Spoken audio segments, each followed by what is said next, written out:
Hello, welcome back to Everlasting Summer. I just got something new here.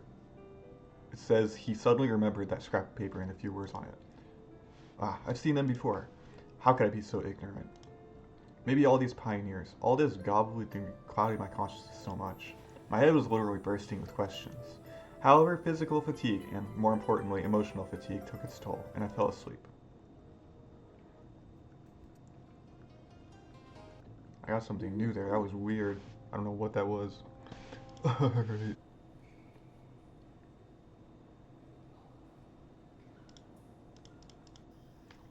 Mm.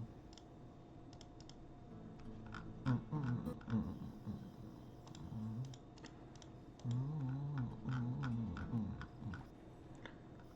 mm, Dude, this novel is so complex, it really is. Oh, I didn't get it that time, really? Oh.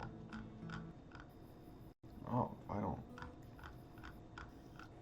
talk to her enough, I don't get that. Hmm. Oh, my guy. What is this? Scene. The events of the past day kept flashing brightly in my head. That stupid, useless checklist, the foolish tournament. Tonight I had no intention of doing anything or talking to anybody. Investigation of my complicated situation was the last thing I remembered I would do this evening. I headed to the north. At least that's where I thought it was. It was where I thought it was. It was my habit from my youth to go to the north.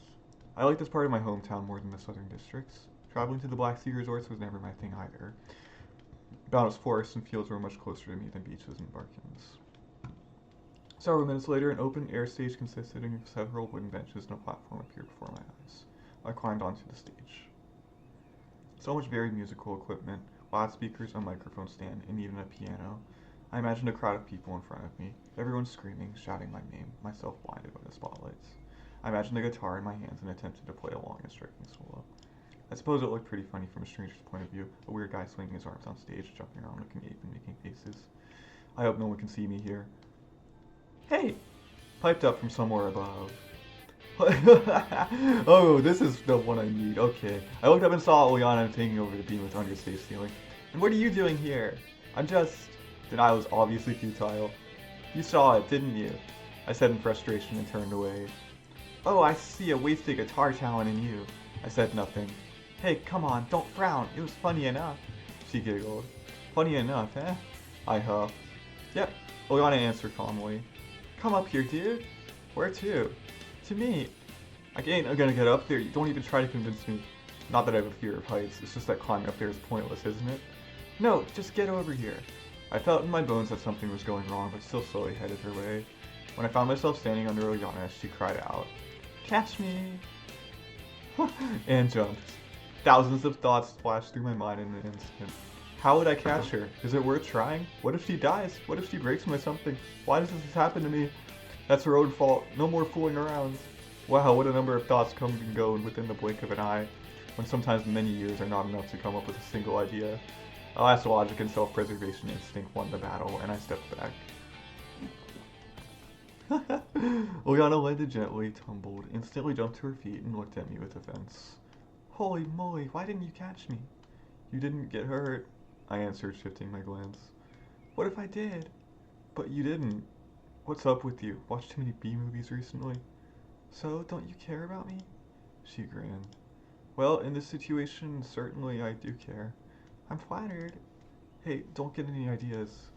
Okay, you're forgiven for the cards. And you are not. I had no time to finish the sentence. Ulyana jumped off the stage and vanished in the dark of night. Yep, one more childish trick from the silly girl. Sure, I was worrying about her at the moment, as I would for anyone else in her place. After once again cursing Ulyana in my mind, I headed towards my cabin. Okay, that was funny. Ah. Okay, I don't really know what to do right now that much. I'll just go do this. Go to Alisa. A few minutes later, I approached the stage. Maybe it was a bad idea accepting her offer.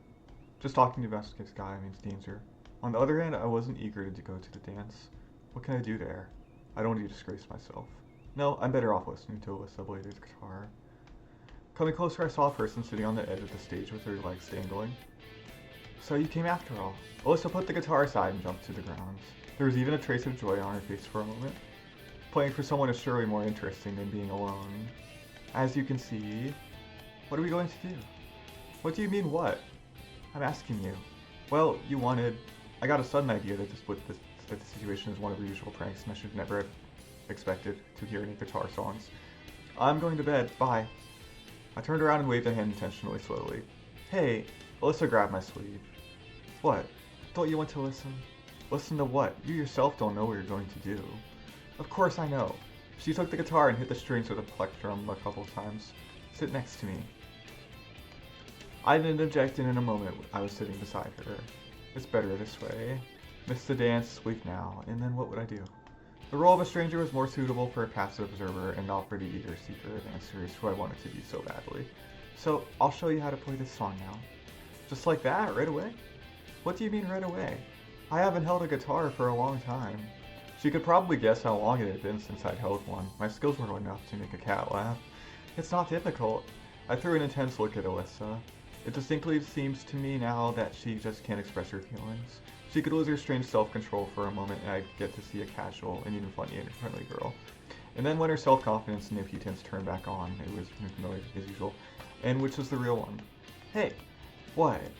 Stop daydreaming. Oh yeah, sorry. So, are you watching? I am. What song is this? The one I played this morning, of course. Oh, okay, I'm listening. Alyssa made up her mind and started to play. That's it. Did you get everything? I may have understood it, but I probably won't be able to replicate it. How shall I put it? It's okay, practice makes perfect. She is undoubtedly right on this point, but I've had problems with practice all my life. Well... I took the guitar from Alyssa and tried to play the first chord. It was hard, as if my fingers were tied in a knot and didn't want to be in the right place. It used to be better before, but now I wouldn't even be able to play Twinkle Twinkle Little Star. Well, wait a moment. Looks like you won't be a rock hero. She laughed kindly. It may be better this way. I hissed, vainly trying to remember the order of strings to press. Well, the guitar started to make devilish sounds resembling the groans of a wounded dinosaur. My left hand fingers constantly missed the right frets, and my right hand didn't strike in rhythm. Let's call that progressive rock. Progressive? Well, give it back. She took the guitar away and sounded completely different in her hands. I felt embarrassed by my clumsiness for a moment. Alyssa's skill may not be on the level of a professional guitarist, but nevertheless she plays simple songs like this with confidence. She must have had a lot of practice. Did you get it this time? She finished and offered the guitar to me. Well... I did better the second time, but it was still a long way from Alyssa's level, or from any decently adequate level. I was aware of how totally worthless I was compared to her. Oh, it seems so simple. Just play a song with 3 chords. Oh, the tune is too simple now. I put the guitar aside. Alyssa was lost in thought for a moment. Even a preschool kid could play it better. Thanks. I tried. So I noticed. She might be trying to demonstrate her evident superiority by playing the guitar. It's not like everyone can be a musician. Not really. Alyssa looked up at the sky. Though you can't be one, that's for sure. Why is that? You should have heard yourself. I started to regret coming here. Well, don't mind me. Why does Alyssa need to do this? It's obvious that I'm a horrible guitarist. Obviously. But if I had some practice. So, will you practice? I don't know. Maybe I will. The guitar was the least of my problems, though. I'm stuck in a strange world I can't escape from. That's more important than a stupid argument with Alyssa. I suddenly felt an annoying self-pity, apathy, and an urge to leave this place, to forget this evening. Those feelings left a nasty impression and a burning desire to do, or say, something stupid. As if it would change anything. What? Me learning to play the guitar. You surely couldn't. You'd strum the guitar for a couple of days and give it up. Alyssa's words pierced my heart. You know what? Oh, well, should she know? Is it any concern of hers? Am I reacting this way just because it's true and that it's Alyssa who spoke that truth? You can't know how to do everything. Probably not. But you should be able to at least do something. So, are you saying that I can't do anything? How should I know? You know, what? Should I tell her about my computer skills? Or about the books I've read and movies I've watched? Well, this is a pointless conversation. That goes without saying. You're only concerned with having fun. And you do nothing but whine. Forget it. I jumped down from the stage and walked away from the concert area. Go then.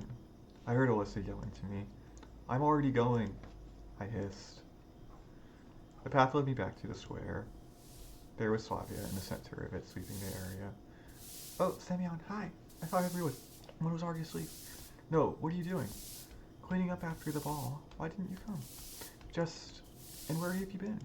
I had no slightest intention of telling Slavia how I embarrassed myself on stage with the guitar in front of Alisa while the whole camp was having fun at the square. I took a walk. Okay, but you should have come. It was fun. Glad you enjoyed yourself. I've been sweating like a pig today because of worries or just a hot night. Hey, do you know where I can have a bath?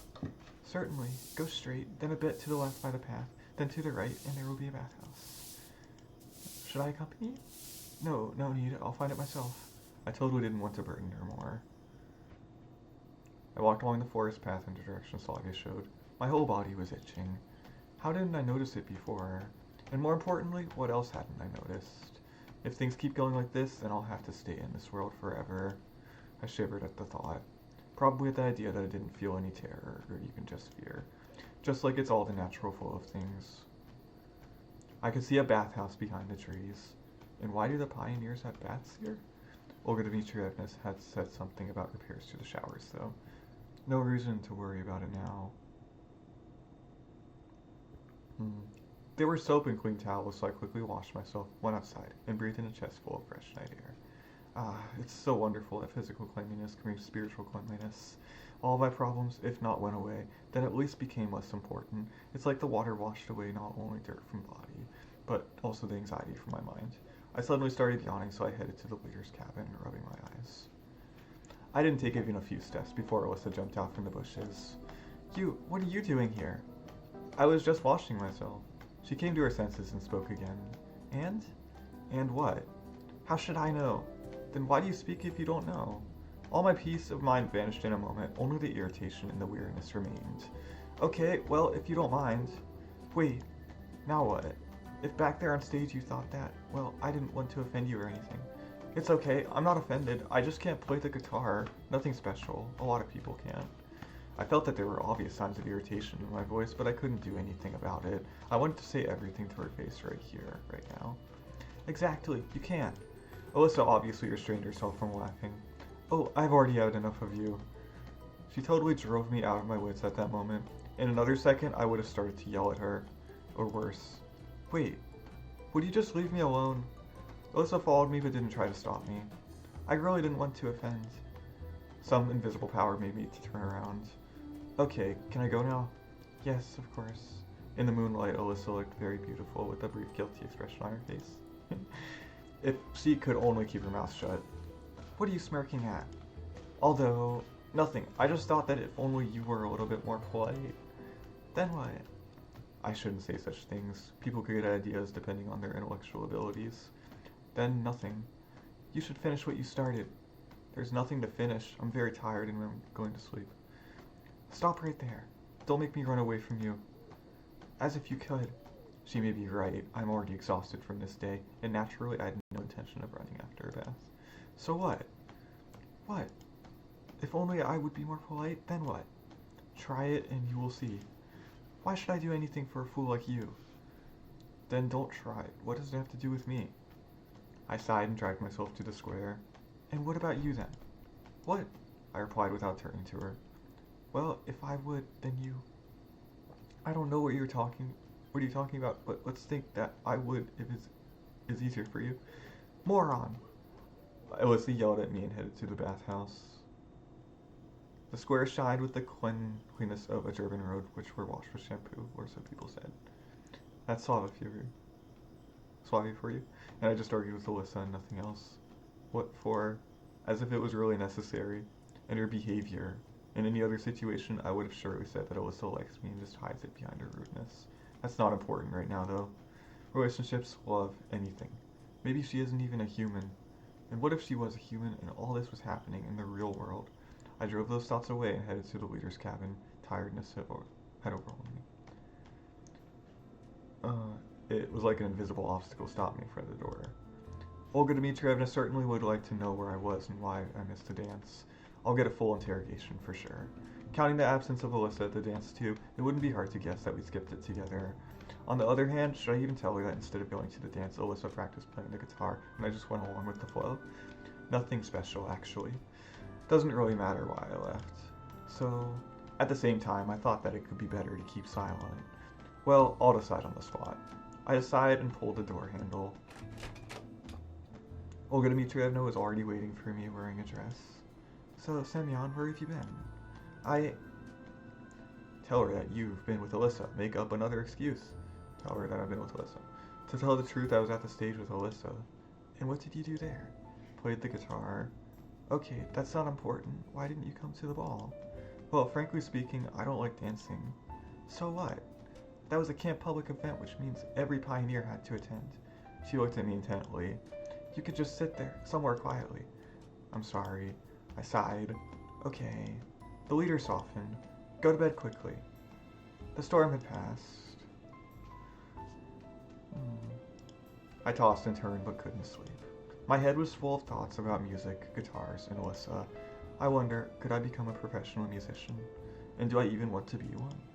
Why should I want to? It certainly would be pretty fun, but nothing else. Or is Alisa the reason?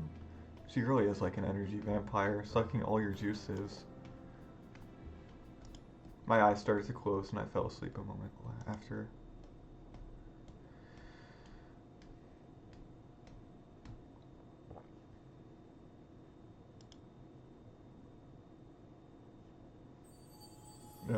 Alyssa's good and noise. Yeah. Her good ending is easier to get than Miku and Ulyana's chapters.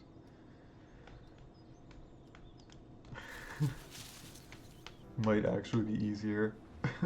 I looked at Alyssa attentively and suddenly remembered yesterday evening. Her strange behavior, a quarrel, but now she looked like usual. Maybe there's no need to say anything to her, though I wasn't going to. At the end of the day, everything that happened that night stopped seeming unusual, as if it was all just a dream. No way! I think she's right. Okay. That's all that was. Bro. This legit might be easier. I'm serious.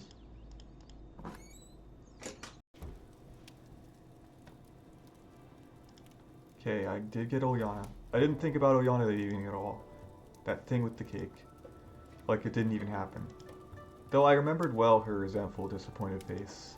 Maybe in some other situation I would never have decided to go to her, but now a fine reason to leave this place and end this stupid hike has appeared. Recalling that Olga Dmitrievna told me to be prepared for new tasks, I decided not to ask for her permission, and after choosing a proper moment, I disappeared into the woods. Night fell on the camp. I mentally thanked the camp leader for not researching the land too well, since this civilization was only a few hundred meters away. Another long walk through the night forest was not in my plans. Soon I came to the square and hesitated. Won't it look silly? What would I tell Ulyana? Moreover, why would I go to see her in the first place? My head was so heavy and full that there was no room in it for the development of any ideas. If I would compare my brain at its prime to a broad highway full of speeding thoughts overtaking each other and causing giant chaotic crashes, then now it's nothing but a forgotten tiny path in a distant desolate forest, which is only used in times of absolute necessity. So it's better not to think about anything and just act. But where should I go? Maybe to her cabin?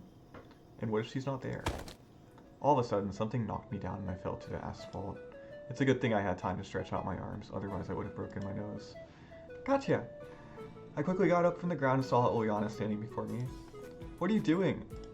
I couldn't stop myself from shouting despite my best efforts. You shouldn't be stargazing, she answered viciously.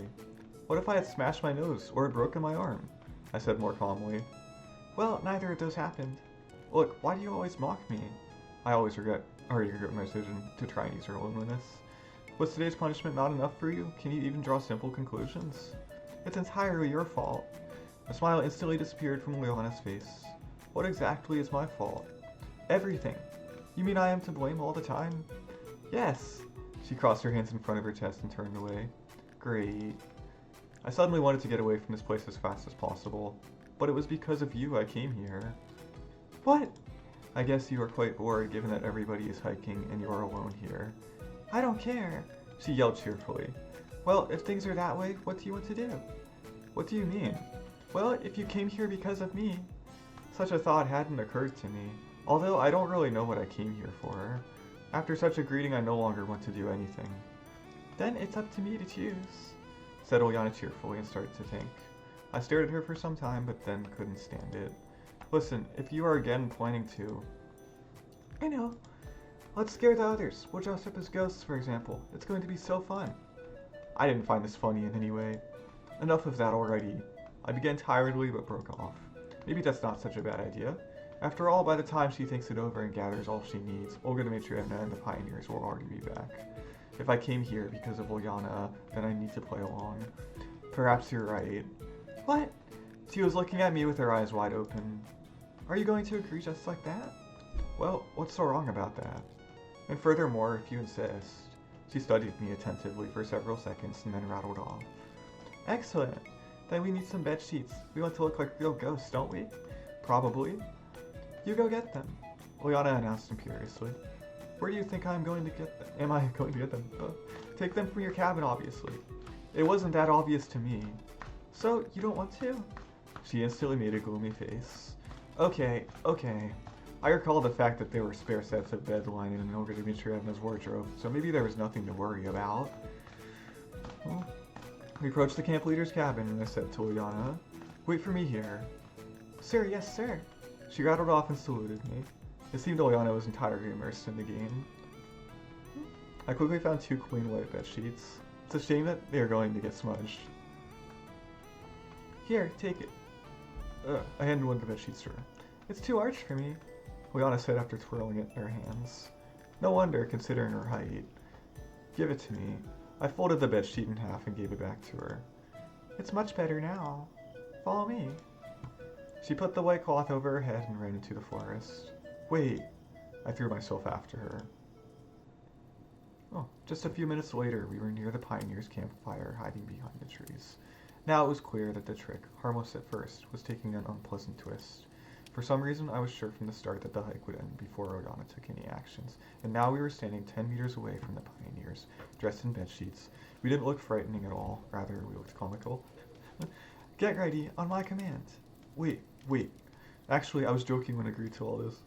Think again, it won't do any good. You will get yourself put under house arrest until the end of the shift. And so will I. No retreat, no surrender. Are you ready? On the count of 3. I started scrolling through all the possible outcomes in my head feverishly. There were many of them. First one, me and Ulyana run out from behind the trees and start the Pioneers laughing, resulting in me getting a considerable scolding from the camp leader, and possibly something even worse. And Ulyana is sentenced to the highest measure of punishment feasible under the laws of the Pioneer camp. Second one, I stay here and observe with the others how Ulyana runs around the glade in the bed sheet. She is sentenced to the highest measure, like in the first option, and I stay in relative safety. Third one, I do everything possible to prevent her from committing this act of moral vandalism, and no one suffers but her self-esteem. It all could have gone so well, but either of those thoughts took more than 3 seconds, Ulyana shortened the count, so I hadn't managed to pull myself together in time when she sprang out into the glade, screaming inhumanly. As expected, all the Pioneers laughed loudly. Someone even fell from the log he was sitting on and started rolling on the ground. I tried to save the day and yelled as loud as possible, so Ulyana would hear me, but not the others. Fool, stop it, come here. I don't know whether it was my persuasion that worked, or Ulyana understood that her performance had failed, but she ran in my direction quickly, and, without pausing, hid herself in the forest. I didn't hesitate to follow her. Such a finale left a tiny chance that she won't be punished again. It's good that I didn't join in on that comical act. Okay, I'll keep going. Now I need to find Ulyana. It turned out to be not that hard, and she hadn't managed to get far. Ulyana was sitting on a tree stump, crying. I stood still, hesitating. Of course, such an outcome was to be expected, but now I had absolutely no idea of what to do or how to comfort her. And besides, I'd gone back to the camp intentionally, and I had agreed to participate in that show. But it just got worse. As well as that, I was tired to death. At that moment, I wished it would all just cease to exist. I just wanted to close my eyes and appear elsewhere, preferably in a quiet and peaceful place. But the sight of the sobbing Ulyana obliged me to take action. I walked up to her and sat down on the ground. Well, what were you expecting anyway? I began philosophically. It was sure to end up this way. You're to blame for everything, you! Ulyana shouted in tears. So what would have changed if I had sprung out with you back there? We both would have been laughed at. That's all. You always act this way, always. Her sobbing was becoming louder and louder, and she suddenly rushed at me and started pounding on my chest with her fists. The hits were not hard. It was more likely an attempt to take out the despair that had gripped Ulyana than a real wish to beat me up. "Calm down already," I said firmly. She stopped crying for a second and hugged me. "Maybe nothing would have changed, but it would have been more comfortable for me if we went together." I didn't know what to say, so I just patted her on the head. "Can I stay like this for a bit longer?" "Yes." At that time, she didn't seem like a dangerously explosive nuclear reactor in the form of a little girl, but just like a little sister of mine who'd messed things up. I wasn't mad at her at all. On the contrary, it seemed I too was beginning to care about the failure of the ghost play acting. It's alright. We'll scare them properly next time." "Yeah." Oh. I don't know for how much longer we sat in silence. Ulyana stopped crying, and I didn't want to disturb her, as she had just calmed down. But I also had absolutely no desire to stay in the forest overnight. "Hey, let's get back to the camp." I shook her shoulder gently, but there was no answer. Ulyana had fallen asleep. "Hey," I shook her harder. No effect. At that moment, I wanted to cry. Why does this always happen to me? Why do I get caught up in these foolish situations, always and everywhere? Even having suddenly appeared in a weird pioneer camp in the middle of nowhere, I don't get to become a subject in an experiment, a victim of a sick cosmic mind, or a participant in an intergalactic war on the side of a group of suicide-prone pacifists like a regular hero of science fiction. So many words. No, instead I have to spend the night in a forest with a little girl in my arms who is muffled in a bedsheet. Next time, I'd rather have the monstrous experience.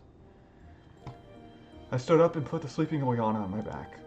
Maybe there was a way to wake her up, but firstly, I didn't want to, and secondly, one more burden or one less at that point made no difference. There are lots of words in this novel, and that's actually how many words there are. It's good that she's not heavy. At the square, I stopped, put Ulyana on a bench, and threw myself down beside her, totally exhausted. Even a little girl was hard to carry for too long. The stars in the sky were shining brightly. Perhaps they give their light not only to me and this camp, but also shine on the city where I was born and where my old home is. It was as if a pain settled in my chest.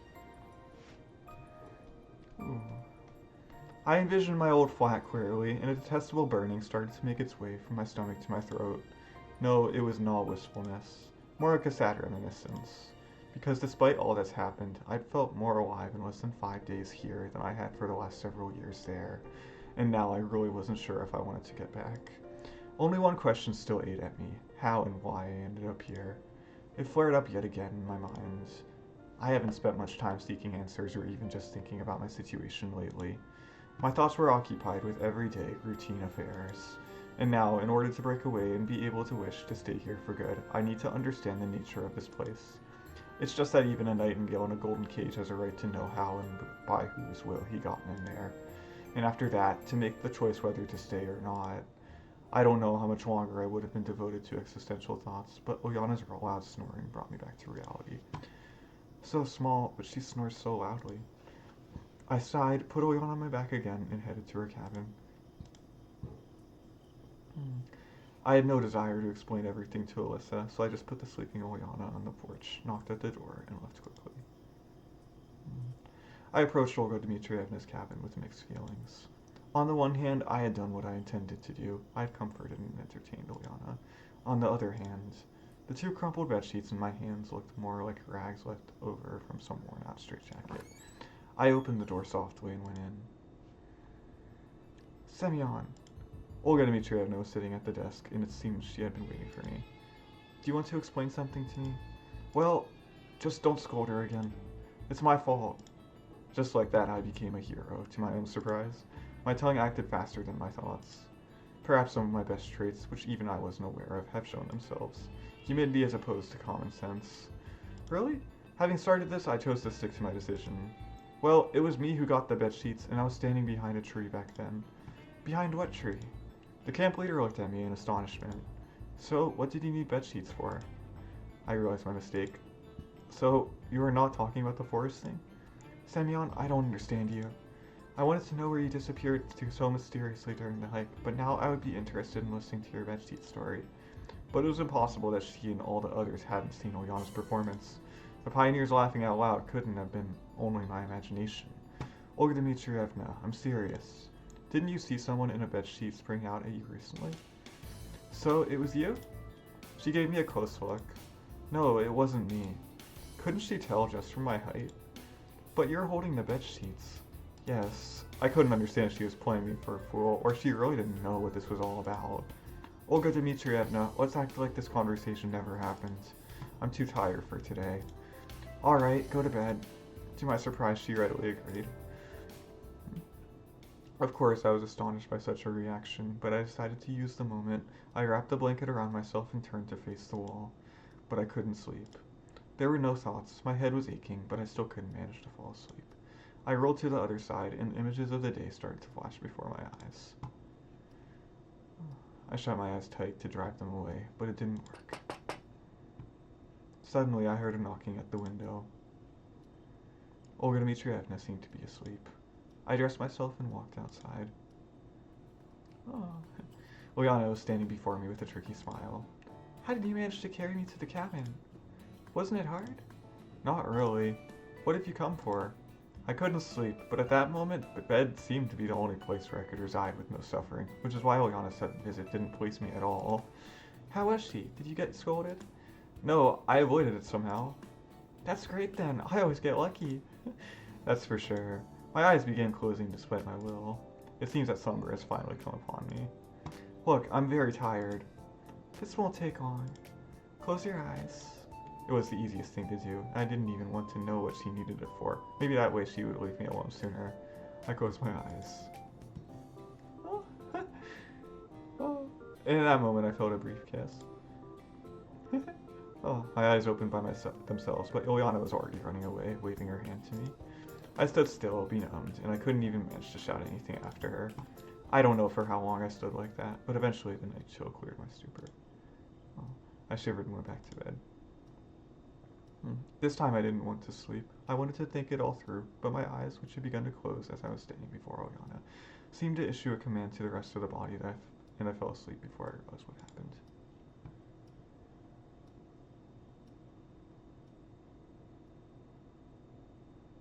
Aw, cute. There, okay. That is Ulyana. I will do Slavia and Ulyana later. I want to do Lena for Miku. Lena is hard to start too, and Miku is really hard. I'm gonna have to look at a guide for Miku. I did not know how to start her at all. Okay. Bye.